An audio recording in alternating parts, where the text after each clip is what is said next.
Após a queda do Império do Brasil, a República precisou desconstruir a história do país e começar uma nova, sem a influência portuguesa. Do mesmo modo que Zumbi dos Palmares foi feito herói após 1889, Tiradentes também teve sua elevação como herói do Brasil. O dia 21 de abril é conhecido como Dia de Tiradentes, um homem que é conhecido como um grande herói, que lutou contra a tirania portuguesa, buscando a independência do Brasil. Será mesmo que Tiradentes foi esse grande herói que proclamam? Será mesmo que os inconfidentes mineiros realmente queriam a independência? Os estudos sobre a história de Tiradentes mostram que as coisas podem ter sido muito diferentes. O historiador Clério José Borges descreve o mito de Tiradentes. A clássica imagem de Tiradentes de barba e cabelo comprido é fictícia. Ele nunca possuiu cabelos longos nem barba. Seja em sua época de militar, posto em que os membros do exército devem moderar a quantidade de pelos no rosto, seja em seu período na prisão, os pelos eram cortados para evitar piolhos, ou mesmo no momento de sua execução, todos os condenados à forca deveriam ter a cabeça e a barba raspadas. A lembrança de Tiradentes e de seu movimento tornou-se importante a ponto de receber interesse nacional a partir da proclamação da República em 15 de novembro de 1889.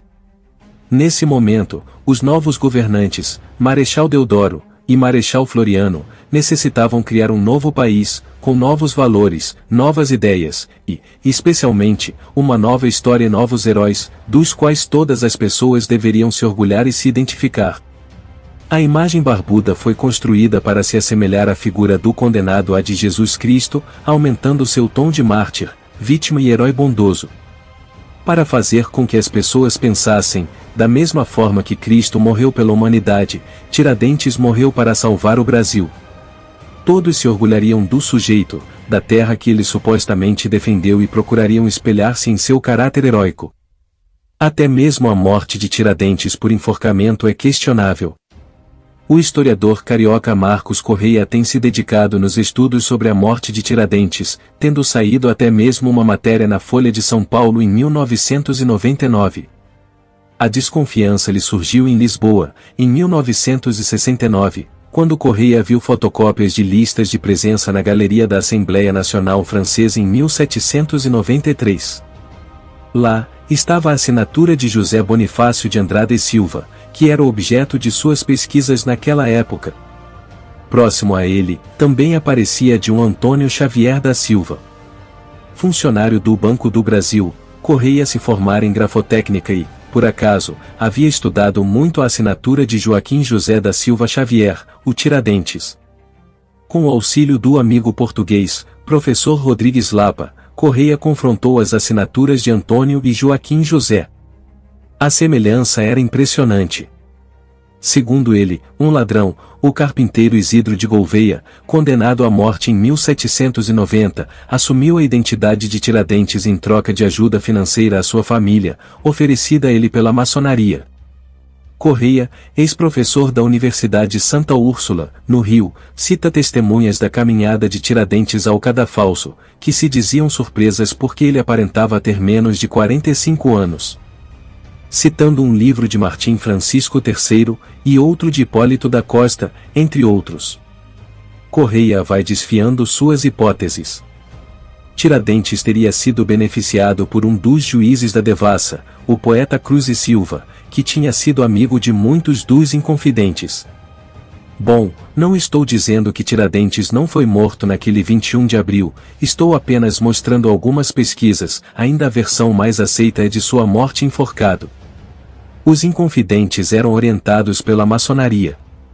Basta ler a obra de Joaquim Felício dos Santos, um entusiasta, em Memórias do Distrito Diamantino da Comarca do Cerro Frio de 1824. Assim diz Felício dos Santos. Os conjurados eram, todos, iniciados na maçonaria, introduzida por Tiradentes, quando por aqui passou, vindo da Bahia, para Vila Rica. Quando Tiradentes foi removido da Bahia, trazia instruções secretas da maçonaria para os patriotas de Minas Gerais. Ao estudarmos em confidência, descobrimos que não havia vontade alguma de tornar o Brasil independente de Portugal. A ideia dos revolucionários era a independência da capitania de Minas Gerais, com alguma abertura ao mar. Como o personagem mais impactante, embora não fosse o líder, de um movimento que buscava destruir a unidade do Brasil, pôde ser considerado um herói nacional. Comemora-se o Dia de Tiradentes em São Paulo, Rio de Janeiro, Tocantins, Maranhão, etc., mesmo tratando-se de um separatista, não só de Portugal, mas do território brasileiro. Se a fatídica Revolução obtivesse êxito, não haveria a literatura brasileira de Guimarães Rosa, Adélia Prado e Carlos Drummond de Andrade, assim como nós mineiros não poderíamos dizer que Machado de Assis e Ariano Suassuna são parte de nossa literatura. As históricas cidades de Ouro Preto e Mariana não seriam cidades históricas do Brasil, rumaríamos o caminho de nossos vizinhos sul-americanos, seríamos repúblicas dispersas. Tiradentes é mais um na história do Brasil, que com a República passou de traidor a herói. Ele se interessava bem mais nos lucros que Minas poderia ter com as recentes descobertas de ouro, do que no bem-estar do Brasil. Os inconfidentes queriam a independência de Minas, e não de todo o Brasil. Além do mais, a independência era mais uma fachada para que eles pudessem controlar a grande mineração de ouro que estava tendo em Minas Gerais, interessados no quinto, o imposto que era levado para Portugal. Tiradentes é apenas mais um herói criado para termos novas raízes em nosso país, novas histórias, e novos heróis. Não quero desconstruir nada da história do Brasil, eu apenas estudo os fatos, de maneira imparcial, sem ficar no achismo.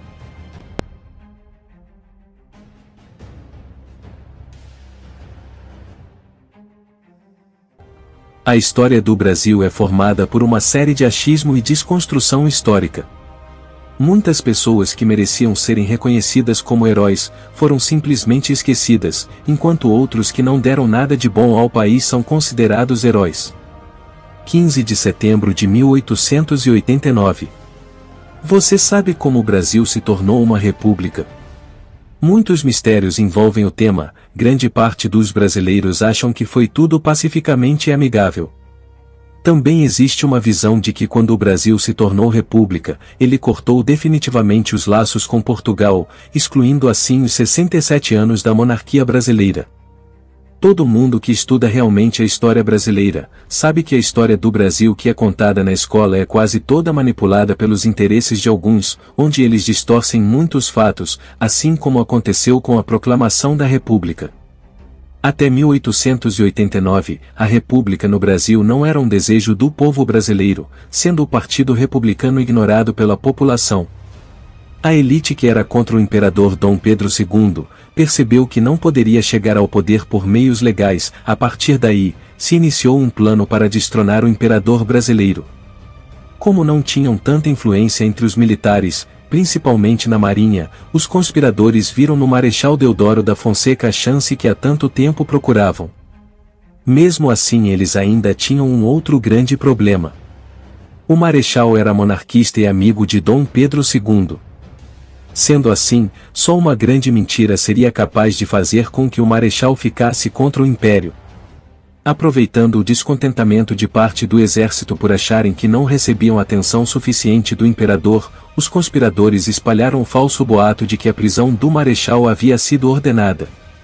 Com isso, nas vésperas do dia 15 de novembro de 1889, o Marechal marchava até o centro do Rio com uma pequena tropa do exército, um grupo republicano dentro do exército comandado pelo tenente-coronel Benjamin Constant, líder do movimento republicano e principal arquiteto do golpe. No dia 13 de maio de 1888 a princesa Isabel assinou a Lei Áurea, abolindo a escravidão no Brasil. Com esse ato, a popularidade da princesa principalmente nas camadas mais carentes e negras do Brasil cresceu, era o cenário para que no futuro fosse uma imperatriz muito querida no Brasil por essa camada da população, mas em contrapartida, a abolição seria um dos trunfos dos republicanos devido à insatisfação dos escravagistas donos das fazendas de café que ficaram inconformados com a abolição e, com a princesa Isabel, monarquistas até então, acusaram a princesa de atentar contra o direito de propriedade e exigiram que fossem indenizados para libertar os escravos. Rapidamente essa elite se virou contra Dom Pedro e sua filha, e logo aderiram à causa republicana, eles ficariam conhecidos como republicanos de última hora. Até o fim da monarquia eles se mostrariam leais à causa da República. No panfleto de propaganda republicana dizia a seguinte frase: abaixo a monarquia abolicionista e viva a República com indenização. No dia 15 de novembro de 1889, em uma sexta-feira, o Marechal Deodoro e sua tropa marcharam até o centro do Rio de Janeiro. Chegando lá, o Marechal, diferente do que os republicanos esperavam, apenas demitiu o primeiro-ministro, o Visconde de Ouro Preto, e ainda deu vivas a Vossa Majestade Dom Pedro II. Os republicanos ficaram decepcionados com o que havia ocorrido. Um jovem do exército questionou o Marechal dizendo: e a República? Ele apenas respondeu que não era hora. Dias antes o Marechal havia mandado uma carta ao seu sobrinho. Não se meta em questões republicanas, porque república no Brasil e desgraça completa é a mesma coisa. Os brasileiros nunca se prepararão para isso, porque sempre lhes faltarão educação e respeito. Até o momento Deodoro ainda não era favorável com a causa republicana. No entanto, Benjamin Constant, junto com outros, informaram ao Marechal que para o lugar do Visconde de Ouro Preto, Dom Pedro indicou Gaspar Silveira Martins. Gaspar Silveira Martins havia disputado com Deodoro o coração de uma mesma mulher, onde Gaspar foi o vencedor. Após saber disso, Deodoro imediatamente decidiu apoiar a República, de uma forma irresponsável e egoísta, sem se dar conta de que aquele golpe traria graves consequências para o país. Dom Pedro II, junto com toda a sua família, foram expulsos do país na calada da noite para que não houvesse manifestação popular e nem chance de uma retaliação dos militares leais a Pedro. O povo assistiu tudo sem poder fazer nada. Ali o Brasil experimentou sua primeira ditadura, a ditadura da espada. Deodoro foi o primeiro presidente e em seus primeiros atos como tal, mandou fechar o Congresso, exilou inimigos, aumentou salários, e ainda ofereceu indenização a Dom Pedro, que recusou uma pequena fortuna dizendo: com que autoridade estes homens dispõem do dinheiro público? O imperador não reagiu ao golpe, ele não queria o derramamento de sangue em uma guerra civil. Dom Pedro, já velho e cansado, aparentemente recusou as ofertas da marinha para bombardear o Rio de Janeiro e retomar o trono.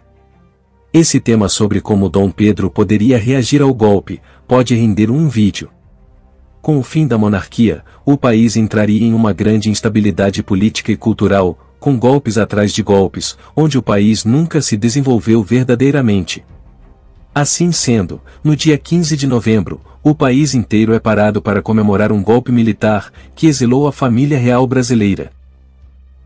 Não é muito difícil enxergar que no Império do Brasil o país provavelmente teria muito mais chances de se desenvolver do que com a República, que nasceu de um grande golpe, em parte, devido ao ódio de um homem contra outro por causa do amor de uma mulher.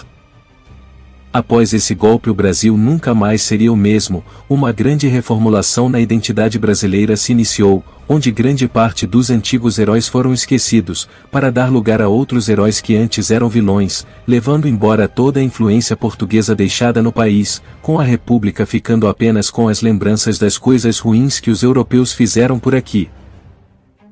Acho que Dom Pedro II foi o único governante brasileiro que realmente se preocupou com o Brasil e tentou fazer o país se desenvolver. Como sabemos, a história do Brasil muitas vezes é mal contada, principalmente durante o período colonial e imperial. Quando em meio a um debate histórico, na escola, universidade, ou qualquer outro lugar, quando falamos sobre a Guerra do Paraguai, é o mesmo que mexer em um vespeiro. Os ataques já começam. Automaticamente já começam a dizer que o Brasil matou 95% da população masculina do Paraguai. Só sobraram mulheres e crianças. E os gananciosos ingleses, seguindo seus próprios interesses, levaram o Brasil à guerra, com medo de que o Paraguai, uma potência que crescia rapidamente, desafiasse o maior império do mundo. Sempre é esse mesmo assunto, desde o ensino primário até a faculdade. O livro A Guerra do Paraguai, Grande Negócio, escrito em 1968, pelo historiador argentino León Pomer, um militante exilado no Brasil, foi o primeiro a implantar essas ideias. Uma versão brasileira foi escrita em 1979, chamada Guerra do Paraguai, Genocídio Americano, de Júlio José Chiavenato. Os dois livros foram escritos mostrando a história da guerra do jeito que bem entendessem. Eles mostraram a Inglaterra como a grande vilã do conflito. Os ingleses teriam manipulado o exército brasileiro para que exterminassem os inocentes paraguaios. Solano Lopes foi descrito como um grande herói que buscava autonomia e desenvolvimento de seu país. Lendo esses livros, podemos imaginar um Paraguai em grande ascensão, com cidades desenvolvidas e um povo com grandes condições de vida. Tudo isso destruído pelas terríveis tropas brasileiras. O livro Genocídio Americano fez grande sucesso, sendo esgotado nas livrarias no período final do governo militar. O Brasil, desde o fim do Império, vive um período de revisão histórica. Nas últimas décadas, principalmente, o genocídio americano inspirou a praticamente todos os livros didáticos sobre o tema. No fim dos anos 90, o revisionismo começou a desabar. Leslie Bethel, historiador inglês, já em 1995, dizia que se Inglaterra teve algum papel naquela guerra, foi a tentativa de a impedir. Guaidó Alcalá, um intelectual do próprio Paraguai, considerou Solano Lopes um precursor do totalitarismo moderno. Francisco Doratiotto, historiador e diplomata brasileiro, que viveu 23 anos no Paraguai, dá um relato brilhante sobre o assunto em Maldita Guerra, lançado em 2002. Ele vasculhou arquivos e bibliotecas, relatórios estatísticos e cartas de diplomatas e generais. Longe da discussão política e com um olhar científico, ele descobriu que o Brasil mal tinha noção do risco militar que o Paraguai representava, e jamais tinha a ideia de destruí-lo. Ele também diz que, se Solano Lopes fosse sensato, não declararia guerra ao Brasil ou teria se rendido em 1865, no início da guerra, ao invés de aumentar o sofrimento dos cidadãos por 6 anos. Para Doratiotto, a historiografia anterior não se baseava em fontes primárias, mas na opinião política dos autores, que acabou se voltando contra eles mesmos. Culpar a Grã-Bretanha pelo início do conflito satisfez, mas décadas de 1960 a 1980, a distintos interesses políticos. Para alguns, tratava-se de mostrar a possibilidade de construir na América Latina um modelo de desenvolvimento econômico não dependente, apontando como um precedente o Estado paraguaio dos Lopes.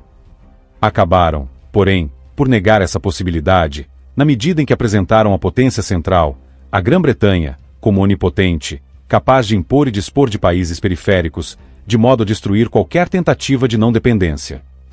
Como resultado, o leitor desavisado, ou os estudantes que aprenderam por essa cartilha, podem ter concluído que a história do nosso continente não se faz ou não se pode fazer aqui, pois os países centrais tudo decidem inapelavelmente.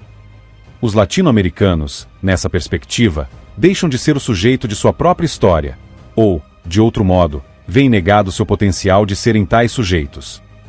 Antes da publicação de Maldita Guerra, os estudos realmente imparciais faziam os historiadores parciais dos anos 60 e 70 admitirem que haviam passado do limite.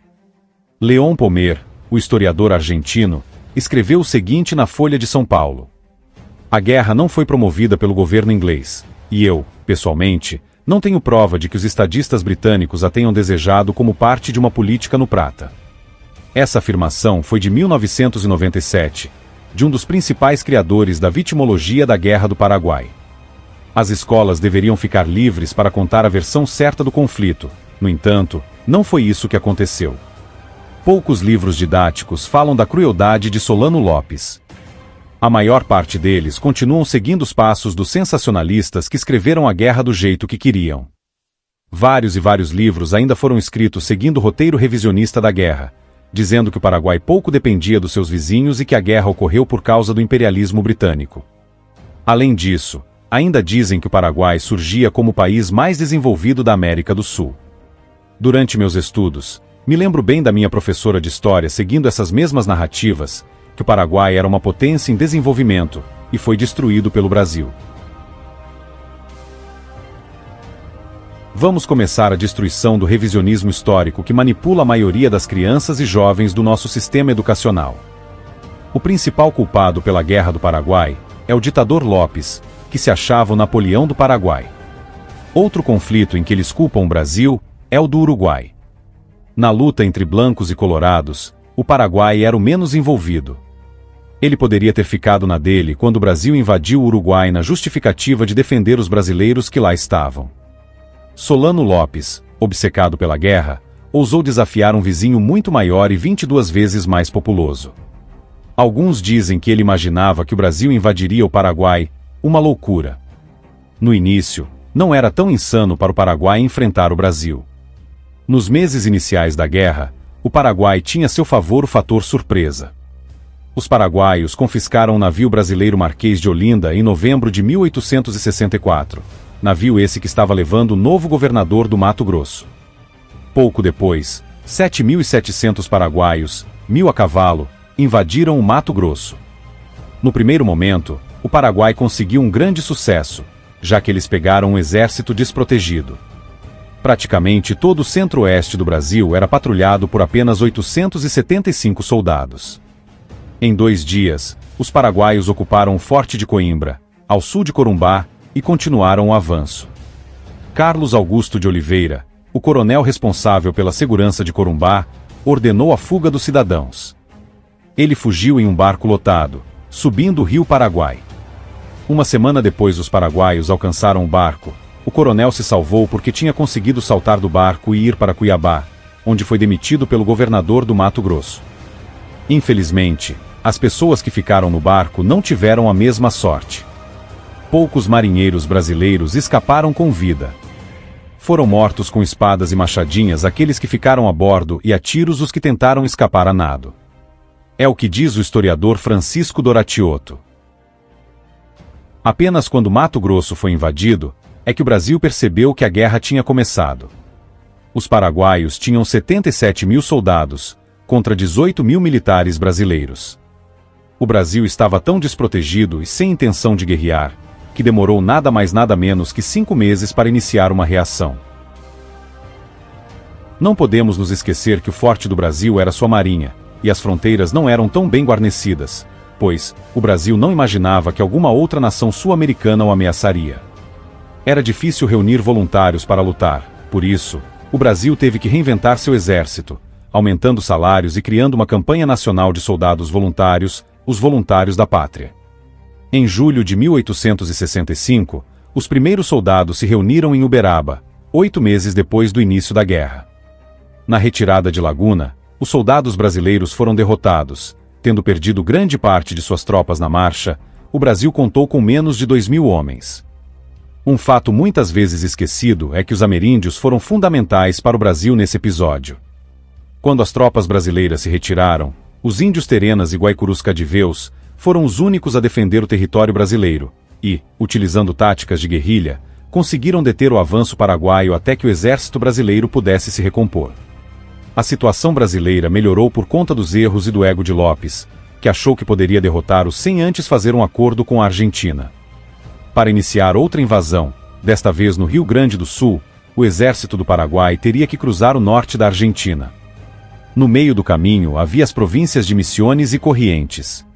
Antes de invadir a Argentina, Solano Lopes pediu autorização para que suas tropas passassem pelo território de Corrientes. Os argentinos obviamente negaram. A Argentina era mais esperta, sabia o perigo de entrar em conflito com o Brasil. Solano Lopes, após receber um não, decidiu declarar guerra ao segundo maior país da América do Sul. Ele tinha um sonho de criar o Grande Paraguai.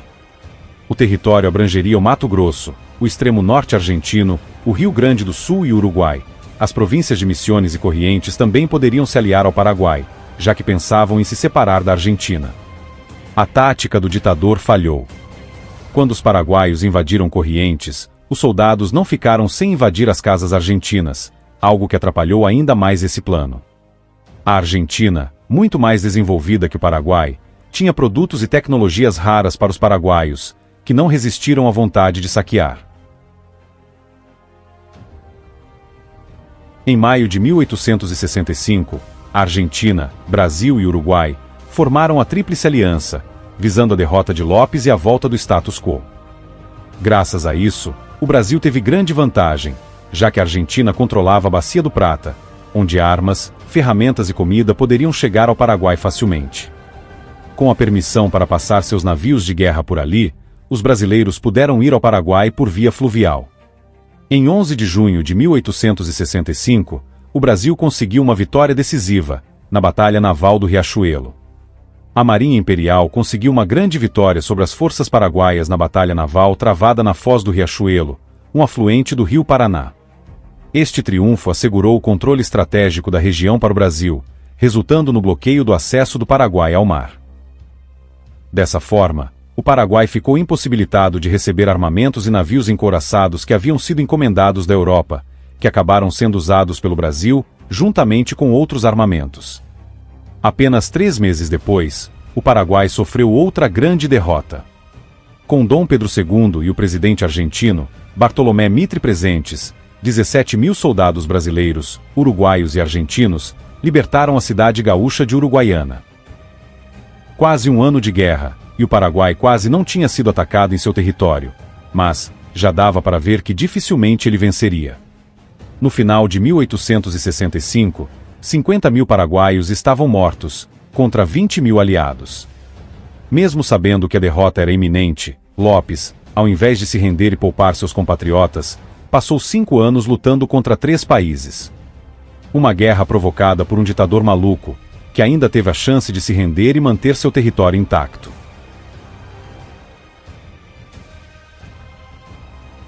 Na escola aprendemos que o Paraguai se desenvolvia rapidamente, um forte crescimento social e econômico. No entanto, a história é um pouco diferente. O país era rural, atrasado, opressor e burocrático. Grande parte do dinheiro do país vinha da exportação de erva-mate, tabaco e madeira. Cerca de 90% de todas as terras pertenciam à família Lopes. Apenas as pessoas próximas a essa família se beneficiavam com os negócios, enquanto os camponeses trabalhavam para vender seus produtos a um preço minúsculo, comparado ao preço da revenda que os poderosos conseguiam depois. Não havia grandes plantações, fábricas pequenas ou consumidores. Os empresários foram expulsos em 1820 pelo ditador José Gaspar Francia, que temia ser deposto por uma conspiração. 75% dos produtos industrializados vinham da Europa, até mesmo coisas simples, como rolo de tecido, talheres e potes de vidro. Esses produtos chegavam através dos ingleses.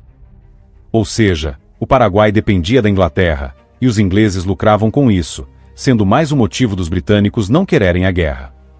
A ditadura paraguaia era tão forte, que o país só tinha um jornal, que era controlado pelo Estado. Até mesmo a igreja era espionada pelo governo. As mulheres foram proibidas de chorar em público, e eram obrigadas a participar de bailes para festejar batalhas, mesmo quando seus conhecidos morriam ou quando o país era derrotado. Era assustador viver em um lugar assim, e os países vizinhos sentiam pena. Acho que aqui já acabou o mito de Solano Lopes ser um herói. Para se tornar presidente, ele acabou tomando o cargo do irmão. Mesmo sendo uma república, o presidente tinha um cargo vitalício e hereditário. Carlos Lopes, presidente até 1862, tinha o direito de indicar seu sucessor. Ele escolheu o seu filho mais preparado, Índio Benigno, que até mesmo tinha estudado na escola da Marinha Brasileira. Solano ficou raivoso devido à escolha, e de alguma maneira, convenceu seu pai a mudar de ideia. Quando a guerra estava perdida, Solano mandou executar o irmão, com medo de conspirações. Quando a guerra acabou em 1870, os paraguaios restantes odiavam Solano Lopes. Ele era visto como um tirano que levou o país à desgraça. Foi declarado traidor da pátria, suas terras foram confiscadas, e sua mulher, a irlandesa Elisa Lynch, foi mandada de volta à Europa. Guaidó Alcalán diz o seguinte: os testemunhos da época, escritos por paraguaios que tinham pertencido aos círculos do governo, incriminam Lopes. Seus autores tentam se justificar, negando responsabilidade pessoal nas atrocidades do ditador.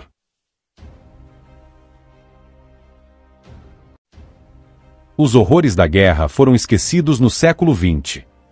O ditador virou herói. Juan Oleari foi o primeiro a enaltecer Solano Lopes, em seu livro História de la Guerra de la Triple Alianza, de 1911. Pouco tempo depois, foi descoberto que Oleari recebia dinheiro de Henrique Venâncio Solano Lopes, descendente do tirano paraguaio. Ele queria melhorar a imagem de Lopes para a família recuperar terras confiscadas após a guerra. Mesmo com essa fraude, a mudança de Solano Lopes se consolidou nas décadas seguintes. Em 1936, o coronel Rafael Franco, um ditador paraguaio, oficializou essa nova imagem heróica de Lopes. A reverência a Solano Lopes continuou nas ditaduras que seguiram. O general Alfredo Stroessner, líder do Paraguai entre 1954 e 1989, apreciava a comparação com Lopes e perseguia estudiosos críticos ao antigo presidente. Stroessner chegou a exumar o corpo de Elisa Lynch, companheira de Lopes, em Paris, para enterrá-la com honras no Paraguai. Elisa Lynch é outra figura contraditória do Paraguai. Se quiserem, posso trazer um vídeo sobre ela. A partir dos anos 1960, intelectuais influenciados pelo marxismo passaram a ver o Paraguai de Lopes como um exemplo anticapitalista, resultando numa união ideológica peculiar. Dentro do Paraguai, Lopes era louvado por historiadores e militares, enquanto fora do país, intelectuais de esquerda de Argentina, Brasil e até da Grã-Bretanha o admiravam. Eric Hobsbawm, em 1975, no seu livro A Era do Capital, espalhou a ideia de que Argentina, Uruguai e Brasil, com suas economias voltadas para o Atlântico, forçaram o Paraguai a sair do estado de autossuficiência. Apesar da admiração de ditadores e acadêmicos, Solano Lopes agia como um general despreparado. Comum no século XIX, ele priorizava o heroísmo e a honra do combate em detrimento da eficiência. Seus generais temiam contrariar suas decisões, mesmo quando careciam de coerência estratégica, e suavizavam as notícias de derrotas. Assim, ele sacrificou tropas inteiras, enviando soldados indefesos contra brasileiros e argentinos. Segundo relatos de combatentes aliados, os soldados guaranis eram frequentemente magros e quase nus. A vaidade de Solano Lopes foi seu pior traço. Ele possuía uma espada incrustada de diamantes e recusava a rendição mesmo diante da fome de milhares de paraguaios. Após 5 anos fugindo das tropas aliadas, foi capturado na Batalha de Cerro Corá, em 1870, sendo facilmente reconhecido por ser o único gordo no país. Eu quero fazer um vídeo, contando a Guerra do Paraguai inteira, desde o prelúdio até as consequências. Aí poderíamos ver o general Osório e Duque de Caxias em ação. Se quiserem, deixem nos comentários. Como podemos nos lembrar, fomos ensinados que a Inglaterra temia o crescimento do Paraguai, e a destruição paraguaia deixou a Inglaterra livre do inimigo em potencial. Na verdade, o país que mais tentou pacificar os paraguaios antes do conflito foi o Império Britânico. A teoria de que o Império Britânico queria fazer os sul-americanos se destruírem não tem provas nem coerência. A parte que diz que a Inglaterra tentou evitar a guerra está documentada e faz sentido. Em 7 de dezembro de 1864, logo após o Paraguai apreender o vapor Marquês de Olinda e antes de invadir o Mato Grosso, o representante britânico na Argentina, Edward Thornton, escreveu ao governo paraguaio. Em tom de súplica, ele insistiu para que não iniciassem uma guerra. Vossa Excelência sabe que a Inglaterra também está em atritos com o Brasil, de modo que tanto por esse motivo, como pela falta de instruções de meu governo, não poderia fazer nada de oficial com seu governo, mas particularmente sim, se puder servir, no mínimo que seja, para contribuir para a reconciliação dos dois países, espero que Vossa Excelência não hesite em me utilizar. Não faz nenhum sentido a teoria da Inglaterra incentivar o Brasil na guerra, visto que os britânicos e brasileiros quase entraram em guerra na questão Christie. A preocupação inglesa em evitar a guerra pode ser explicada pelos seus interesses econômicos na região. Empresas inglesas eram as principais investidoras em projetos de infraestrutura no Paraguai, Brasil e Argentina. Engenheiros e operários ingleses trabalharam em companhias de gás e ferrovias. Em 1870, grande parte das ferrovias brasileiras pertenciam a 4 empresas inglesas. Já os ingleses, se tinham algum interesse na América do Sul, era em relação a Buenos Aires.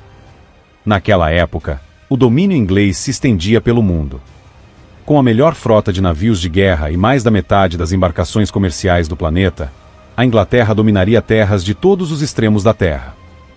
Em junho de 1806 e fevereiro de 1807, navios bombardearam Buenos Aires, na tentativa de tornar a região parte do Império Britânico.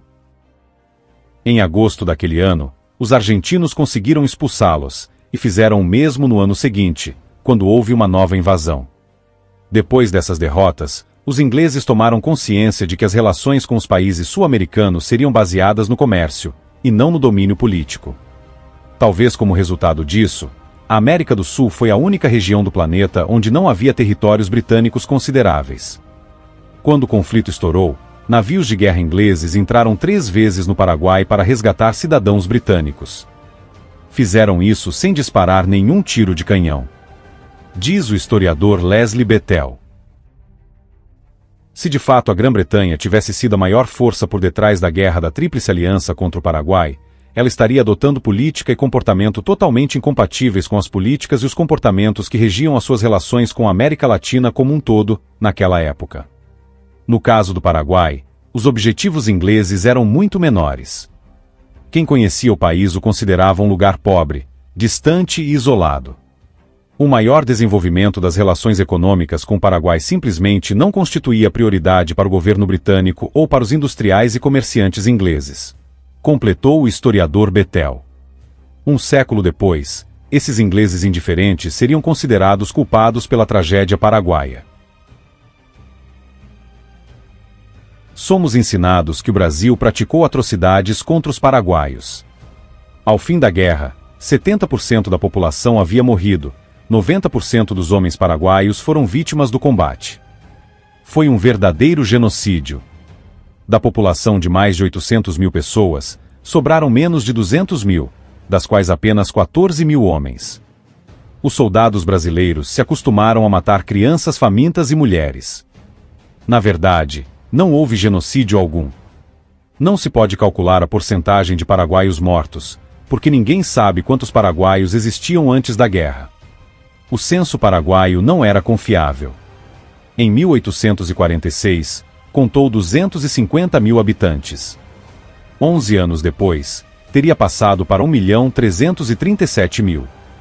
Um crescimento assim não aconteceu nem na explosão populacional do século XX.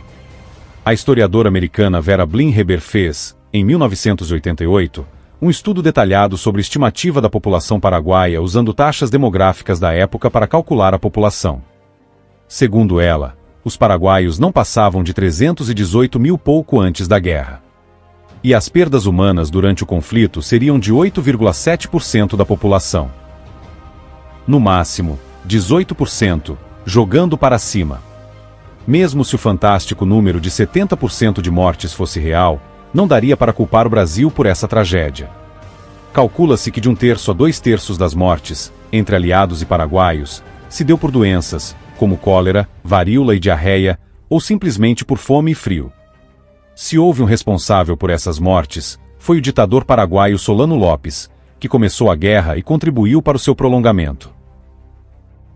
Durante aqueles 5 anos, batalhas eram um evento raro.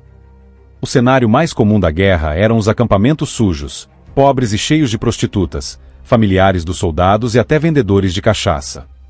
Havia pouca água potável e a comida consistia quase sempre em carne com farinha mofada e cheia de moscas. Em 1867, 4.000 soldados brasileiros morreram de cólera. No Paraguai, eram cerca de 50 mortes por dia em 1867. A doença pegou até mesmo Solano Lopes, que, paranoico, acusou seus médicos de o terem envenenado. No caso das famílias paraguaias, a falta de comida era o maior problema. A mobilização militar do presidente Solano Lopes foi tão forte que o país ficou sem gente para plantar alimentos e abastecer a população. Nos últimos meses de guerra, mulheres e crianças famintas em farrapos abordavam os soldados aliados. Conforme o relato do cadete Dionísio Cerqueira, que participou do conflito e depois escreveu o livro Reminiscências da Campanha do Paraguai, tratava-se de criancinhas esqueléticas sugando seios murchos das mães agonizantes, além de meninos nus, amarelos, barrigudos, com as costelinhas à mostra, olhando para nós espantados. Infelizmente, qualquer guerra é muito cruel, e quem sofre é o povo. Foi exatamente o que aconteceu no Paraguai. Ao se render às tropas aliadas, as mulheres e as crianças ficavam entregues tanto à violência quanto à solidariedade dos soldados brasileiros. Ocorreram estupros e assassinatos de paraguaias indefesas, assim como casos de ajuda humanitária e até casamentos. Muitas paraguaias acabavam virando parte do dia a dia dos acampamentos, com as brasileiras que acompanhavam os soldados e voluntários. De acordo com um documento de 1870, o último ano da guerra, havia no quartel de Humaitá, perto da fronteira argentina, 4 oficiais e 159 praças, bem como 14 praças presos e 48 mulheres, sendo 28 paraguaias. O historiador gaúcho Fernando Ortolan descobriu certidões de mais de 300 casamentos de soldados brasileiros com paraguaias logo que a guerra acabou.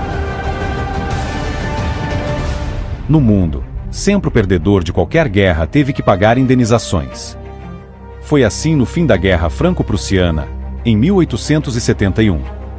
A França, derrotada, teve que pagar 5 bilhões de francos à Prússia, cujas tropas permaneceram em terras francesas até 1873, quando a conta foi paga. 5 décadas depois, foi a vez de a Alemanha pagar 132 bilhões de marcos aos seus vizinhos. Nenhum país perdoou a dívida e mesmo assim ninguém culpa a França ou a Inglaterra por terem cometido um genocídio europeu. Já o Brasil, que gastou na guerra 614 mil contos de réis, o equivalente a 11 anos de orçamento federal, usou como base de cálculo para indenização o valor de 460 mil contos. Nenhuma parte desse dinheiro foi paga. A dívida acabou oficialmente perdoada na década de 1930, pelo ditador Getúlio Vargas. O Brasil, na verdade, ainda foi bom com o Paraguai perdoando a dívida. Infelizmente, qualquer guerra é muito cruel, e na Guerra do Paraguai não foi muito diferente, com o país sofrendo devido a uma família sanguinária e vaidosa. A tentativa do Paraguai de conseguir acesso ao mar poderia ter sido de um jeito mais diplomático. Se Solano tivesse se rendido no início da guerra, nenhum civil paraguaio teria que morrer. Infelizmente, o único jeito de acabar a guerra era com a captura do ditador paraguaio, que ficou vários anos se escondendo atrás de seu povo, deixando homens, mulheres e crianças inocentes serem massacrados. O Quilombo dos Palmares ficava na capitania de Pernambuco, atual região de União dos Palmares, Alagoas. Era uma grande comunidade, um reino formado por escravos negros que haviam escapado das fazendas, prisões e senzalas brasileiras. O Quilombo ocupava uma área muito grande. Naquele momento sua população alcançava por volta de 30 mil pessoas.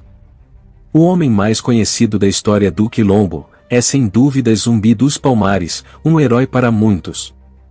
Zumbi nasceu na Serra da Barriga, na atual União dos Palmares, Alagoas, livre, no ano de 1655, mas foi capturado e entregue ao padre missionário português Antônio Melo quando tinha aproximadamente 6 anos.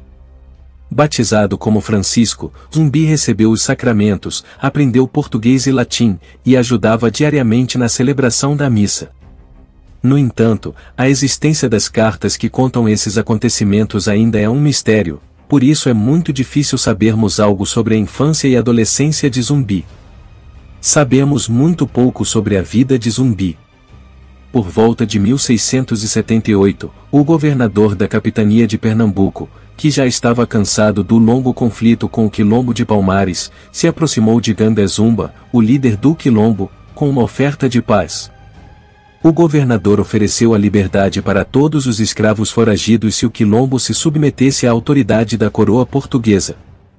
Zumba imediatamente aceitou a proposta, mas Zumbi, seu sobrinho, rejeitou a proposta do governador e desafiou a liderança de Ganga Zumba, que acabou sendo envenenado por um seguidor de Zumbi. Assim, o comando passou para as mãos de Zumbi, cujos aliados haviam acabado de assassinar o homem que iria acabar com o terrível conflito entre Palmares e os portugueses.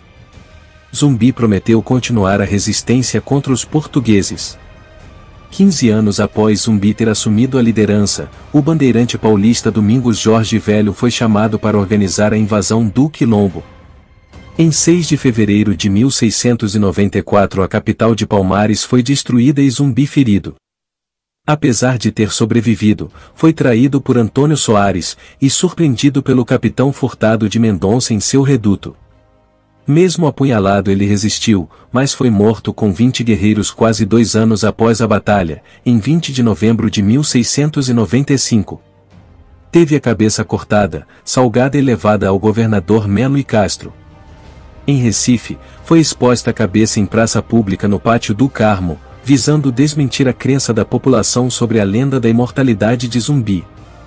Em 14 de março de 1696, o governador de Pernambuco Caetano de Melo e Castro escreveu ao rei: Determinei que pusessem sua cabeça em um poste no lugar mais público desta praça, para satisfazer os ofendidos e justamente queixosos e atemorizar os negros que supersticiosamente julgavam Zumbi um imortal, para que entendessem que esta empresa acabou com os Palmares. Muitos defendem que Zumbi havia sido um herói que buscava o fim da escravidão e da opressão portuguesa. No entanto, com base em estudos recentes, podemos ver que a luta de Zumbi era totalmente diferente. Alguns autores levantam a possibilidade de que Ganga Zumba, e não Zumbi, teria sido o verdadeiro herói do Quilombo dos Palmares. Os escravos que se recusavam a fugir das fazendas e ir para os quilombos eram capturados e convertidos em cativos dos quilombos. A luta de Palmares não era contra a iniquidade desumanizadora da escravidão. Era apenas recusa da escravidão própria, mas não da escravidão alheia. As etnias de que procederam os escravos negros do Brasil praticavam e praticam a escravidão ainda hoje, na África. Não raramente capturavam seus iguais para vendê-los aos traficantes. Ainda o fazem. Não faz muito tempo, os bantus, do mesmo grupo linguístico de que procede Zumbi, foram denunciados na ONU por escravizarem pigmeus nos Camarões. José de Souza Martins. José Murilo de Carvalho, em Cidadania no Brasil, diz o seguinte: os quilombos mantinham relações com a sociedade que os cercavam, e esta sociedade era escravista. No próprio quilombo dos Palmares havia escravos. Não existiam linhas geográficas separando a escravidão da liberdade. Segundo alguns estudiosos, Ganga Zumba teria sido assassinado, e Zumbi foi feito líder. Depois de feitas as pazes em 1678, os negros mataram o rei Ganga Zumba, envenenando-o, e Zumbi assumiu o governo e o comando-chefe do quilombo. Seu governo também teria sido caracterizado pelo despotismo. De acordo com Edson Carneiro, em O Quilombo dos Palmares. Nina Rodrigues esclarece que nos Palmares havia um governo central despótico, semelhante aos da África na ocasião, e complementa: se algum escravo fugia dos Palmares, eram enviados negros no seu encalço, e, se capturado, era executado pela severa justiça do quilombo. Zumbi é considerado um dos grandes líderes de nossa história. Símbolo da resistência e luta contra a escravidão, lutou pela liberdade de culto, religião e prática da cultura africana no Brasil colonial. O dia de sua morte, 20 de novembro, é lembrado e comemorado em todo o território nacional como o Dia da Consciência Negra. Apesar de serem vistos por alguns movimentos e setores da sociedade como representantes da resistência à escravidão, muitos quilombos contavam com a escravidão internamente. Esta prática levou vários teóricos a interpretarem a prática dos quilombos como um conservadorismo africano, que mantinha as diversas classes sociais existentes na África, incluindo reis, generais e escravos. Não podemos nos surpreender com os próprios quilombos terem escravos, infelizmente era algo muito comum na época entre os libertos. Muitos negros que haviam se tornado livres, se tornaram grandes senhores de escravos, como por exemplo, Zé Alfaiate, o maior traficante de escravos do Brasil. O mais surpreendente disso tudo, é o fato de alguns historiadores quererem transformar Zumbi em um herói contra a escravidão, quando na verdade, ele próprio tinha escravos. Se o acordo de paz de Zumba tivesse sido concluído, é bem provável que o destino seria muito melhor para os foragidos do Quilombo. Muito obrigado a todos vocês que assistiram até aqui, espero que tenham gostado. Se gostou, deixe seu like e compartilhe com o máximo de pessoas que puder, e não esqueça de nos seguir no Instagram. Conto com vocês, fiquem com Deus e até o próximo vídeo.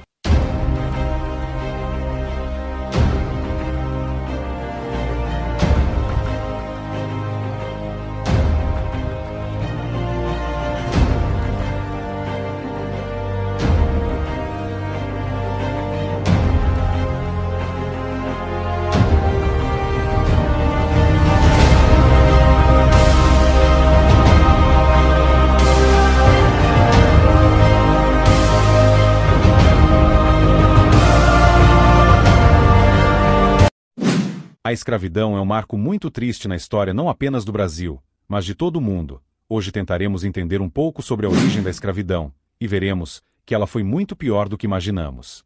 Por volta de 1830, José Francisco dos Santos, um escravo na Bahia, conquistou sua liberdade. Após anos de trabalho forçado, José obteve sua carta de alforria, seja comprando ou a recebendo de um amigo rico. Finalmente, ele estava livre do sistema que o arrancou de sua terra natal na África, levando-o em um navio imundo para uma terra desconhecida. José havia trabalhado como alfaiate, ganhando o apelido de Zé Alfaiate. No entanto, ele decidiu mudar seu destino e ingressar no mesmo comércio que o vitimou: o tráfico de escravos. José retornou à África e se tornou traficante de escravos, casando-se com uma das filhas de Francisco Félix de Souza, o maior comerciante de escravos da África Atlântica. Ele enviava ouro, escravos e azeite de dendê para diversos portos na América e na Europa. O fotógrafo e etnólogo Pierre Verger descobriu, com o neto de Zé Alfaiate, uma coleção de 112 cartas escritas pelo ex-escravo. Essas cartas, enviadas entre 1844 e 1871, tratavam de negócios com Salvador, Rio de Janeiro, Havana, Bristol e Marsella. Em uma carta datada de 22 de outubro de 1846, enviada a um comerciante na Bahia, Zé Alfaiate relata os desafios de marcar escravos com ferro incandescente, um dos atos mais cruéis da escravidão. Vou usar uma linguagem moderna para ficar melhor entendido. Ele escreveu: por esta goleta embarquei por minha conta em nome do Senhor Joaquim de Almeida, 20 escravos, sendo 12 homens e 8 mulheres, com a marca 5 no seio direito. Eu vos alerto que a marca que vai na listagem geral é V, no seio, mas, como o ferro quebrou durante a marcação, não houve então outro remédio senão marcar com ferro 5. Embora alguns possam especular que Zé Alfaiate entrou no tráfico de escravos por vingança, repetindo com outros o que ele próprio sofreu, é mais provável que ele visse no comércio de escravos uma oportunidade comum e aceita para ganhar dinheiro, assim como costurar ou exportar azeite. A prática de capturar e vender povos inimigos já era comum na África há muito tempo. Com o tráfico transatlântico, as incursões para capturar escravos aumentaram, assim como os lucros de reis, nobres e cidadãos comuns africanos envolvidos no comércio. A dupla personalidade da África em relação ao tráfico de escravos muitas vezes se manifestava em indivíduos como Zé Alfaiate. Ex-escravo e traficante, ele foi ao mesmo tempo vítima e carrasco da escravidão. No Brasil, muitos escravos tiveram que se adaptar a uma nova vida, mas mantiveram costumes africanos. Nas vilas da Corrida do Ouro em Minas Gerais e nas fazendas de tabaco na Bahia, africanos e seus descendentes também escravizavam. Como um pedaço da África, o Brasil cristão e de língua portuguesa abrigava reis africanos em exílio, embaixadores negros interessados em negociar o preço de escravos e até filhos de nobres africanos que vinham estudar na Bahia. Esses fenômenos ilustram uma metáfora usada por Joaquim Nabuco no livro O Abolicionismo. O tráfico negreiro criou uma união entre as fronteiras brasileiras e africanas, como se a África tivesse estendido seu território alguns milhares de quilômetros. Nabuco escreveu: lançou-se, por assim dizer, uma ponte entre a África e o Brasil, pela qual passaram milhões de africanos, e estendeu-se o habitat da raça negra das margens do Congo e dos Zambésias do São Francisco e do Paraíba do Sul. Com os mais de 4 milhões de escravos trazidos forçosamente para o Brasil, veio também a cultura africana. Na década de 1990, quando os historiadores começaram a valorizar mais a influência da cultura africana na escravidão brasileira, os estudos sofreram uma revolução.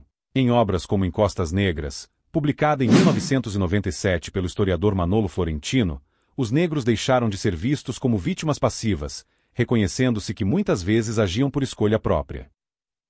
Em reação à visão reificadora do africano sugerida pelos estudos das décadas de 1960 e 1970, os historiadores começaram a mostrar o negro como sujeito da história, protagonista da escravidão, ainda que não aquilombado, ou mesmo cúmplice do cativeiro, escreveu o historiador Ronaldo Vainfas. Esta nova corrente de estudos revelou personagens diferentes dos pares tradicionais, senhor cruel, escravo rebelde ou senhor camarada, escravo submisso, como menciona o historiador Flávio dos Santos Gomes. Também trouxe à tona histórias que podem parecer desconfortáveis para algumas minorias e movimentos sociais. No auge de seu poder, o rei africano Kosoko, de Lagos, atual capital da Nigéria, decidiu enviar 3 de seus filhos para um intercâmbio estudantil no outro lado do Atlântico, provavelmente em um navio negreiro cheio de escravos vendidos por ele. Na Bahia, os irmãos foram acolhidos por um comerciante amigo do rei. Segundo Benjamin Campbell, cônsul inglês em Lagos, os 3 foram muito bem tratados na Bahia, como se fossem príncipes. Eles retornaram para casa em 28 de agosto de 1850, batizados com nomes cristãos, Simplício, Lourenço e Camílio, e elogiaram a hospitalidade dos brasileiros. Viagens como essa não eram incomuns durante o período da escravidão. Algumas décadas antes, em 1781, o príncipe Guinguim foi levado ao Brasil para ser educado, conforme relatado por Pierre Verger. Ele foi embarcado num navio português, acompanhado de 20 escravos para garantir sua subsistência. Zumbi, um dos maiores heróis negros do Brasil e cujo dia de morte é comemorado como Dia da Consciência Negra, ordenava a captura de escravos de fazendas vizinhas para trabalharem forçados no Quilombo dos Palmares. Ele também sequestrava mulheres e executava aqueles que tentavam fugir do quilombo. Esta informação, embora incômoda para alguns hoje, revela a complexidade do contexto histórico. É bem provável que Zumbi possuía escravos. Sabe-se pouco sobre Zumbi. Há até especulações sobre seu verdadeiro nome ser Zambi. No entanto, é certo que ele viveu no século XVII. Naquela época, possuir escravos era comum para aqueles próximos ao poder, especialmente líderes de povos de influência africana. Desde a antiguidade, humanos guerreavam, capturavam e vendiam escravos. Até o século XIX, em Angola e no Congo, de onde vieram muitos dos africanos que povoaram Palmares, os sobás utilizavam escravos em suas coortes e invadiam povoados para capturar pessoas. O sistema escravocrata começou a ruir com o iluminismo na Europa e nos Estados Unidos, baseando-se na ideia de direitos iguais para todos. Surgiram a Declaração dos Direitos da Virgínia, em 1776, e os primeiros protestos populares contra a escravidão na Inglaterra. Os abolicionistas apareceram um século após Zumbi, a 7.000 quilômetros da região onde o Quilombo dos Palmares foi construído. É difícil acreditar que, no meio das matas de Alagoas, Zumbi tivesse antecipado o espírito humanista europeu ou os ideais da Revolução Francesa. Os poucos relatos de testemunhas indicam que o Quilombo se parecia com o povoado africano, com hierarquia rígida entre reis e servos. Os moradores chamavam o lugar de Nola Janga, em referência aos reinos do Congo e de Angola, significando novo reino ou novo sobado. Ganga Zumba, tio de Zumbi e primeiro líder do Quilombo dos Palmares, provavelmente descendia de Imbangalas, guerreiros da África Centro-Ocidental. Os Imbangalas viviam em vilarejos fortificados e partiam para saques e sequestros em povoados vizinhos, recrutando garotos para transformá-los em guerreiros e capturando adultos para troca por ferramentas e armas com os europeus. Algumas mulheres conquistadas se tornavam esposas dos guerreiros. As práticas dos Imbangalas tinham o propósito de aterrorizar a população e encorajar habilidades marciais, bravura na guerra, lealdade ao líder militar e desprezo pelas relações de parentesco, afirma o historiador americano Paul Lovejoy. Essas práticas incluíam a morte de escravos antes da batalha, canibalismo e infanticídio. A dedicação a guerras e sequestros fez dos Imbangalas grandes fornecedores de escravos para a América. Lovejoy estima que 3/4 dos cerca de 1,7 milhão de escravos embarcados entre 1500 e 1700 vieram da África Centro-Ocidental, principalmente do sul do Congo. Quando a aliança com os portugueses se quebrava, os guerreiros também eram escravizados. Foi provavelmente assim que os pais ou avós de Zumbi chegaram ao Brasil. Entre os soldados que lutaram para derrubar o Quilombo de Palmares, o que mais impressionava, além da força militar dos quilombolas, era a organização política. Segundo o capitão holandês João Blair, que lutou contra o Quilombo em 1645, todos os quilombolas eram obedientes a Ganga Zumba, seu rei e senhor. Ele tinha palácio, casas para sua família, guardas e oficiais, sendo tratado com todas as honras de um rei. Os que chegavam à sua presença ajoelhavam-se e batiam palmas em sinal de respeito, chamando de majestade e obedecendo com admiração. Não há relatos de que os moradores de Palmares cometessem infanticídio ou canibalismo, mas há diversos relatos de ataques a camponeses, sequestros de homens e mulheres e vilarejos fortificados. Para obter escravos, os quilombolas realizavam pequenos ataques a povoados próximos. Os escravos que, por sua própria indústria e valor, conseguiam chegar aos Palmares, eram considerados livres, mas os escravos raptados ou trazidos à força das vilas vizinhas continuavam escravos, afirma Edson Carneiro em seu livro Quilombo dos Palmares, de 1947. No Quilombo, os moradores supostamente tinham mais liberdade do que fora dele, mas viver ali era uma decisão irreversível. Quando alguns negros fugiam, mandava-lhes crioulos no encalço e, uma vez pegados, eram mortos, de sorte que entre eles reinava o temor, descreve o capitão João Blair. Há evidências de que os palmaristas cobravam tributos, em mantimentos, dinheiro e armas, dos moradores das vilas e povoados. Quem não colaborasse poderia ter suas propriedades saqueadas, suas plantações incendiadas e seus escravos sequestrados, afirma o historiador Flávio Gomes em seu livro Palmares. Embora não possamos ter certeza absoluta de que a vida no Quilombo era exatamente assim, os vestígios e o contexto da época sugerem que sim. A imagem de zumbi mudou significativamente nas décadas de 1950 a 1980, graças aos historiadores marxistas como Décio Freitas, Joel Rufino dos Santos e Clóvis Moura. Eles retrataram Zumbi como um líder comunista que dirigia uma sociedade igualitária. Para esses historiadores, enquanto fora do quilombo predominava a monocultura de cana-de-açúcar, faltava comida e havia classes sociais opressoras e oprimidas. Em Palmares, não existiam tais desníveis sociais. Plantavam-se diversos alimentos, resultando em abundância de comida. Nesta bibliografia de viés marxista, há um esforço em caracterizar Palmares como a primeira luta de classes na história do Brasil, afirma a historiadora Andressa Barbosa dos Reis em um estudo de 2004. A obra do jornalista gaúcho Décio Freitas foi ainda mais criativa na elaboração da imagem de Zumbi. Em seu livro Palmares, A Guerra dos Escravos, Décio afirma ter encontrado cartas que mostram que Zumbi cresceu num convento de Alagoas, onde recebeu o nome de Francisco e aprendeu latim e português. Aos 15 anos, ele teria partido para o quilombo atendendo ao chamado do seu povo. No entanto, Décio nunca mostrou essas cartas aos historiadores que pediram para vê-las, levantando suspeitas sobre sua autenticidade. Essa mesma suspeita recaiu sobre outro livro de Décio, O Maior Crime da Terra. O historiador Cláudio Pereira Elmir procurou por 5 anos algum vestígio dos registros policiais citados por Décio, mas não encontrou nenhum. Tenho razões para acreditar que ele inventou as fontes e que pode ter feito o mesmo em outras obras, afirmou Cláudio em 2008. Mesmo assim, o nome de Francisco, inventado por Décio Freitas, consta até hoje no livro dos Heróis da Pátria da Presidência da República. A historiografia marxista também elevou Zumbi a uma posição de maior importância do que Ganga Zumba, seu antecessor. Enquanto Zumbi é lembrado como herói da resistência, Ganga Zumba é visto como traidor por ter feito um acordo de paz com os portugueses em 1678. Recebido em Recife quase como chefe de Estado, Ganga Zumba prometeu ao governador de Pernambuco mover o quilombo para um lugar mais distante e devolver os moradores que não tivessem nascido em Palmares. Em troca, os portugueses deixariam de atacar o quilombo. Os historiadores marxistas consideraram a promessa de entregar os negros uma traição, algo que Zumbi teria se recusado a cumprir. A ele, Zumbi, foram associados os valores da guerra, da coragem, do destemor e principalmente a postura de resistir continuamente às forças coloniais, conta a historiadora Andressa dos Reis. Esta visão de Freitas foi a imagem do quilombo e de Zumbi que se cristalizou nas décadas de 1980 e 1990. Os poucos documentos do período não são bastante para dizer que Zumbi agiu diferente de Ganga Zumba e foi mesmo contra o acordo de paz. Se foi, pode ter agido contra o próprio quilombo, provocando sua destruição.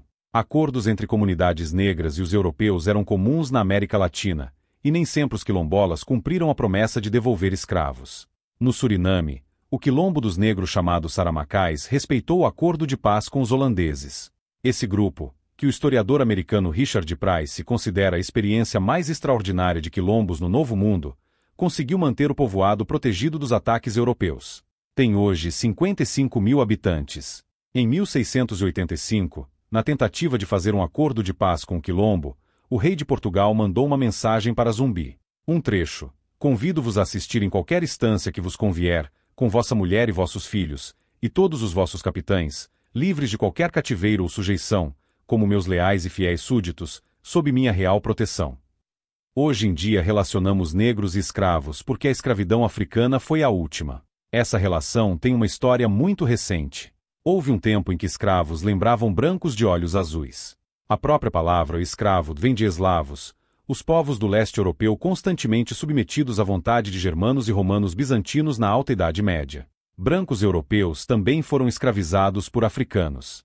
Entre 1500 e 1800, os reinos árabes do norte da África capturaram de 1 milhão a 1.250.000 escravos brancos, a maioria deles do litoral do Mediterrâneo, segundo um estudo do historiador americano Robert Davis, autor do livro Christian Slaves, Escravos Cristãos, Senhores Muçulmanos.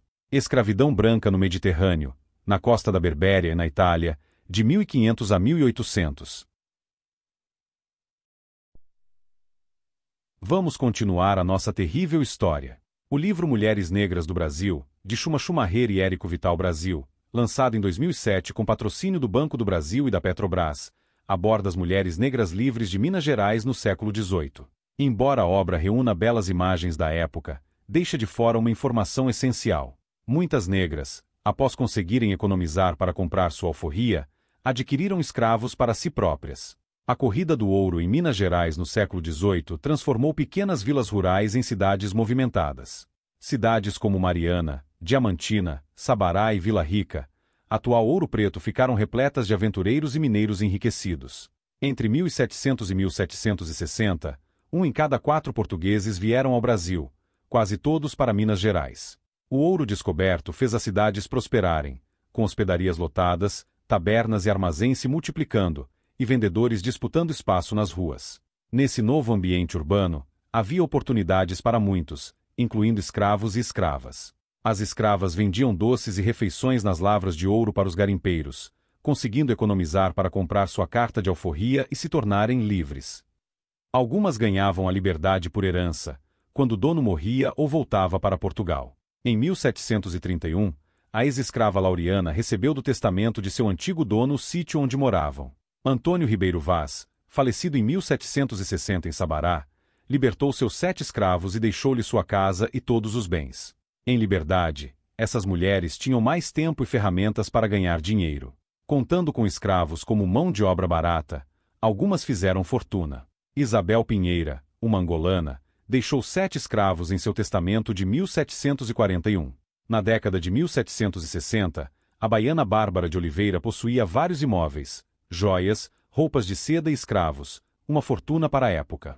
Apesar de serem livres e ricas, as negras forras não se tornaram parte da elite. Continuaram a enfrentar o estigma racial. No entanto, desfrutavam de uma autonomia maior que as mulheres brancas, que ficavam em casa sob o domínio dos maridos. As negras forras circulavam livremente, conversando e tocando a vida de forma independente. No livro Escravos e Libertos nas Minas Gerais do século XVIII, o historiador Eduardo França Paiva destaca o caso de Bárbara Gomes de Abreu e Lima.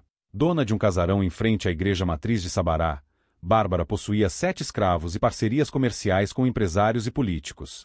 Seu testamento indica que ela revendia ouro e controlava negócios em diversas cidades de Minas e da Bahia. Sua herança incluía joias e artefatos de metais preciosos, além de roupas de seda. Nem todas as negras tiveram tantas riquezas e influência quanto Bárbara, mas, como observa Paiva, ela representava, certamente, um modelo a ser seguido por outras escravas libertas. Donas de escravos como qualquer outro senhor colonial, essas negras forras também praticavam atos cruéis. A separação de famílias escravas, por exemplo, era comum. Em seu testamento de 1753, Luísa Rodrigues decidiu vender 2 dos 4 filhos de sua escrava Leonor, concedendo alforria a um dos outros 2, provavelmente para compensar a separação. Negros em todo o país, e não apenas as mulheres, possuíam escravos. Em Campos dos Goitacazes, Rio de Janeiro, no final do século XVIII, 1/3 da classe senhorial era negra. Isso acontecia na Bahia, em Pernambuco, entre outros, escreveu o historiador José Roberto Pinto de Góes.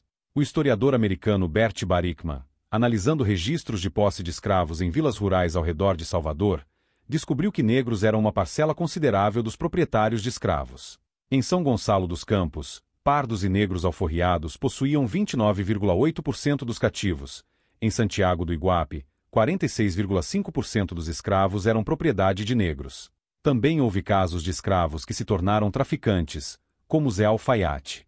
Entre os negros que, depois de livres, retornaram à terra natal e formaram a comunidade de brasileiros no Daomé, atual Benim, muitos passaram a vender pessoas. João de Oliveira voltou à África em 1733, após adquirir liberdade na Bahia, e abriu 2 portos de venda de escravos. Joaquim de Almeida, ex-escravo, tinha casas no Brasil e na África, e financiou a construção de uma capela no Benim. Não há motivo para ativistas do movimento negro ignorarem os escravos que se tornaram senhores. Hoje, ninguém deve ser responsabilizado pelo que os antepassados fizeram. Para um brasileiro descendente de africanos, é mais gratificante imaginar que seus ancestrais não foram apenas vítimas passivas.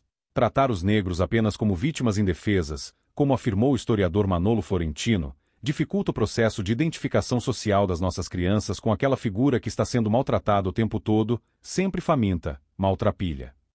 É uma pena que historiadores comprometidos com a causa negra ou patrocinados por estatais omitam esses personagens. Infelizmente, nossa história foi muito modificada em prol da divisão do nosso povo. É a famosa tática de dividir para conquistar. Um povo unido jamais será vencido. Do outro lado do Atlântico. Na vastidão do deserto do Saara, um traço negro se movimenta lentamente. Em fila indiana, 2.000 escravos são conduzidos para o norte da África. Presos uns aos outros com forquilhas no pescoço, eles carregam, ao lado de camelos, sacos de ouro, algodão, marfim e couros.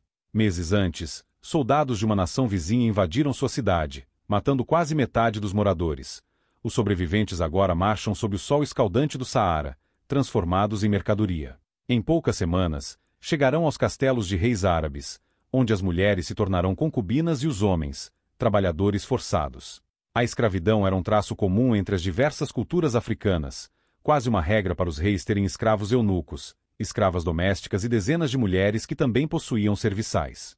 As caravanas de comércio escravo existiam muitos séculos antes da chegada dos europeus à costa oeste da África. No século VIII, logo após a colonização árabe no norte da África, africanos ao sul do Saara começaram a atravessar o deserto para vender algodão, ouro, marfim, principalmente, escravos aos árabes.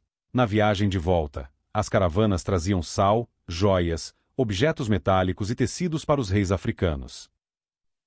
O historiador americano Paul Lovejoy afirma: a escravidão já era fundamental para a ordem social, política e econômica de partes da savana setentrional, da Etiópia e da costa oriental africana havia vários séculos antes de 1600. A escravização era uma atividade organizada, sancionada pela lei e pelo costume. Os cativos eram a principal mercadoria do comércio, incluindo o setor de exportação, e eram importantes na esfera interna, não apenas como concubinas, criados, soldados e administradores, mas também como trabalhadores comuns. 6 grandes rotas ligavam as nações ao sul do Saara aos povos árabes do norte. 3 saíam do Império de Gana, no oeste da África, rumo a Marrocos e Argélia. Uma ligava o Chad à Líbia, e outras 2 seguiam, pelo rio Nilo, das terras sudanesas até o Egito. Como há poucos registros dessa época, os historiadores não sabem ao certo quantos escravos foram vendidos através do Saara, mas concordam com a estimativa de milhões. Para o historiador Luiz Felipe de Alencastro, foram cerca de 8 milhões de pessoas. O historiador americano Patrick Manning estima que só as rotas transsaarianas movimentaram 10.000 escravos por ano, 1 milhão de escravos por século. Paul Bairoch, somando as caravanas transsaarianas e orientais até o fim da escravidão, estima que 25 milhões de escravos foram comercializados, mais que o dobro do número levado às Américas, geralmente estimado em 12 milhões de pessoas. Com a venda de escravos, alguns reinos africanos se tornaram impérios, como o Reino de Kano, na atual Nigéria. Quando os portugueses chegaram à região em 1471, para comprar ouro diretamente da fonte em vez de obtê-lo através de intermediários árabes, Kano já prosperava havia um século graças à venda de ouro, escravos, sal e couro. Em outras regiões, a escravidão era tão enraizada que camponeses pagavam impostos ao Estado Central usando escravos como moeda. O Império Ashanti, que se estendia de Gana à costa do Marfim e Togo, cobrava impostos das regiões conquistadas dessa forma. Somente o pagamento de tributos era da ordem de 2.000 escravos por ano por volta de 1820, escreveu Paul Lovejoy. Para conseguir ouro nessa região, os portugueses precisavam negociar escravos como moeda de troca. Entre 1500 e 1535, compraram cerca de 10.000 cativos no Golfo do Benim para trocá-los por ouro na própria África.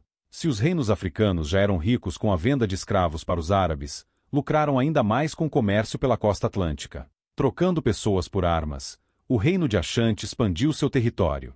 O rei Oseikvame, graças ao comércio de escravos, possuía palácios luxuosos e estradas bem cuidadas ligando as cidades de seu império centralizado. Outro exemplo bem documentado é o reino do Daomé, no atual Benin, entre Togo e Nigéria. No século XVIII, o Daomé tinha um estado com burocracia militar, estradas, pontes vigiadas por guardas e cidades com até 28.000 habitantes. Nessa região e em muitos outros reinos, os próprios africanos operavam o comércio de escravos. A dominação europeia se restringia a fortes no litoral, de onde os europeus só podiam sair com autorização dos funcionários estatais, sempre acompanhados por guardas. O rei controlava o preço dos escravos e podia, repentinamente, expulsar os europeus e fechar o país ao comércio estrangeiro. Também tinha o poder de punir os brancos que o irritassem, como fez em 1801, quando o rei Adandosa mandou embarcar Manuel Bastos Varela, diretor do forte português em Ajudá, nu e amarrado para o Brasil. O soberano do Daomé podia se queixar diretamente à rainha portuguesa. Em 1795, o rei Agongo escreveu à rainha Maria I, reclamando do diretor do forte português, Francisco Antônio da Fonseca e Aragão, por negligenciar suas obrigações e focar apenas em aumentar suas próprias finanças. O príncipe Dom João, futuro Dom João VI, respondeu aceitando demitir o diretor e pedindo desculpas por não enviar uma galé carregada com ouro e prata, como solicitado pelo rei africano, explicando que as circunstâncias não permitiam no momento. Para se comunicar com os portugueses, o rei do Daomé utilizava escravos portugueses em seu séquito, geralmente marinheiros capturados em ataques a vizinhos. Se Portugal não pagasse pelo resgate, esses escravos serviam ao rei como intérpretes e escrivães, aproveitando as cartas para incluir mensagens secretas de socorro. Em uma carta de 1804, o escrivão Inocêncio Marques de Santana pediu ajuda a Dom João. Eu, escrivão deste cruel rei, que aqui me acho há 23 anos fora dos portugueses, vossa magnificência queira perdoar meu grande atrevimento. Intérpretes brancos ajudavam em viagens diplomáticas. Entre 1750 e 1811, embaixadores africanos foram à Bahia e a Portugal negociar preços de escravos e pedir monopólio de venda aos portugueses. Pierre Verger relata 4 viagens diplomáticas de enviados do rei do Daomé, 2 dos reis de Onim, Lagos, e outra do chefe de Ardra, Porto Novo. Tanto no Brasil quanto em Portugal, os diplomatas eram recebidos com luxo. A partir de 1795, 2 diplomatas do Daomé passaram quase 2 anos sob os cuidados portugueses, um deles batizado como João Carlos de Bragança. A imagem mais repetida da escravidão é a do negro sendo chicoteado em uma grande fazenda por um carrasco sádico, enquanto outros assistem cabisbaixos, e na Casa Grande, um coronel branco sorri satisfeito. Castigos violentos como esses eram comuns nas grandes plantações de cana-de-açúcar do Nordeste, descritas por Gilberto Freire, onde predominava a monocultura de exportação. Na mesma região, outra cena também era possível. Antes do amanhecer, o senhor, seu filho e um escravo, todos pardos ou negros, já estavam com a enxada na mão a caminho da roça. Só os 3 cuidavam da pequena plantação de fumo e mandioca, trabalhando até o começo da noite. No livro Um Contraponto Baiano, o historiador americano Bert Barickman defende que cenas de trabalho conjunto entre senhores e escravos ocorriam até mesmo no recôncavo baiano, uma região de grandes plantações de cana-de-açúcar. Em fazendas de Nazaré das Farinhas, São Gonçalo dos Campos e Santiago do Iguape, em média 59% dos senhores possuíam até 4 escravos. Apenas 4,5% deles tinham mais de 20 escravos e somente 1% possuía mais de 60. Embora não saibamos exatamente como senhores e escravos viviam nessas pequenas fazendas, alguns registros oferecem uma ideia. Barickman baseia-se na peça de teatro Juiz de Paz na Roça, escrita por Martins Pena em 1838. Na peça, o senhor e seu único escravo trabalham juntos, voltam para casa reclamando do cansaço e jantam lado a lado. O senhor, descreve Barickman, nem na roça, onde maneja uma enxada, nem à mesa de jantar, onde come com as mãos e depois lambe os dedos, poderia se passar por um grande e altivo senhor do tipo descrito por Gilberto Freire. O comércio direto para o Brasil atraía nobres africanos à política interna do reino português.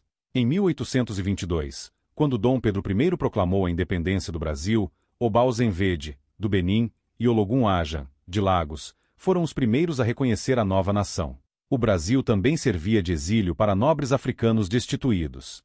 O príncipe Frucu, do Golfo da Guiné, foi enviado a um navio negreiro por um adversário político.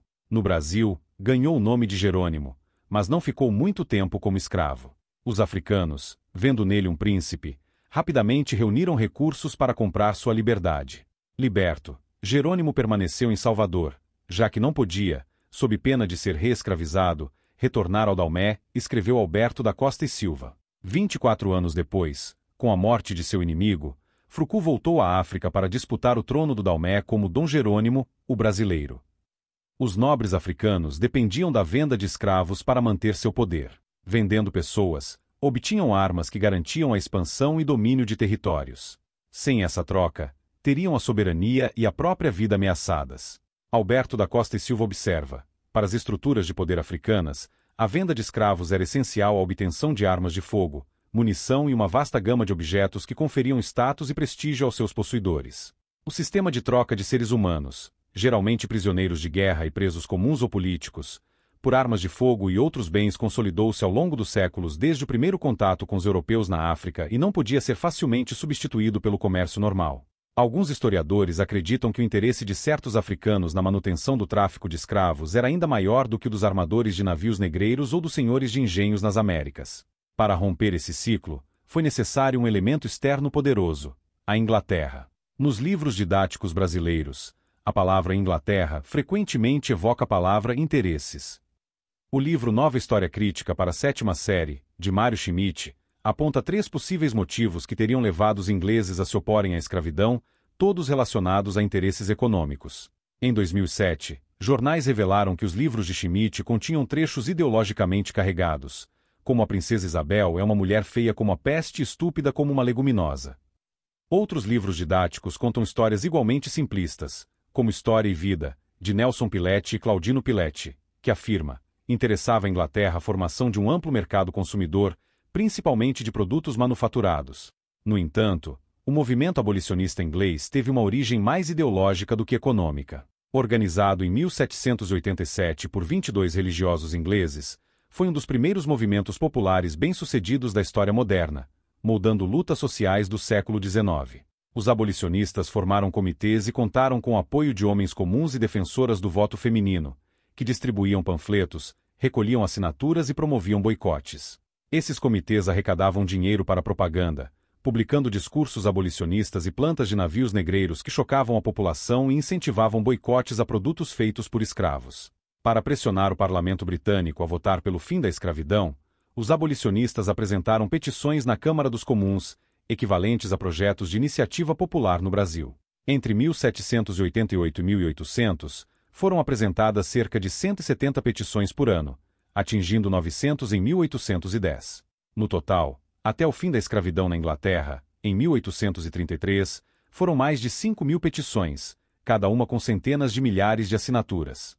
Esse radicalismo levou à extinção do tráfico de escravos em 1807, forçando todo o Atlântico a seguir o exemplo. A ideia de que os ingleses interromperam o tráfico de escravos para criar um mercado consumidor na América é desacreditada.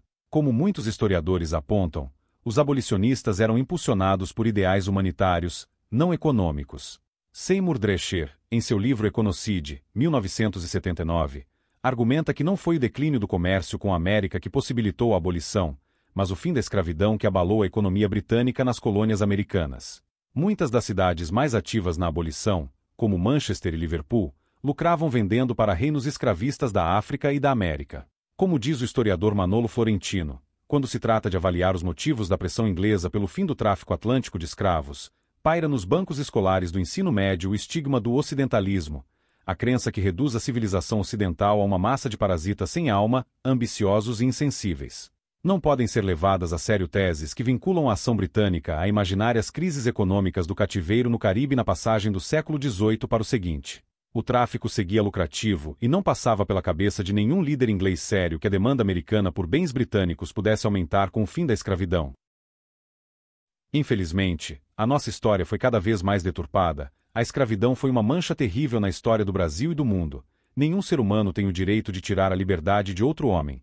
E, infelizmente, eles continuam usando a escravidão como meio para dividir o nosso país, pois a estratégia de dividir para conquistar foi bem aprendida pelos nossos governantes.